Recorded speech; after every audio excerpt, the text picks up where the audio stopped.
Nakatry ka magmotor na may kasamang grupo? Ang tanong mo ganito, kuya ha, non-serious naman, smile naman dyan. Okay ha, ang tanong mo ganito. Kung nagmamaneho ka, kasama ang isang grupo, ano ang signal ng kamay kung ikaw ay magpapagasolina? Letter A, ituro ang kaliwang kamay sa tangke ng iyong gasolina. Letter B, ituro ang kalawang kamay sa pinakamalapit na gasolinahan. Makatawa ako sa choices. Letter C, ituro ang kanang kamay sa pinakamalapit na gasolinahan. Sa palagay mo, anong tamang sagot? Saan magturo? Kaliwa. Oh. So, ang tamang sagot ay letter A.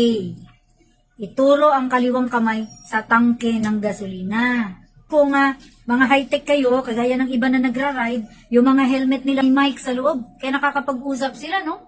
Pero kung yung helmet natin normal lang, kailangan naman sumigaw ka, hindi na maririnig nung kasama mo. So, senyas ang ating susundan. So, ituturo natin sa tangke ng gasolina.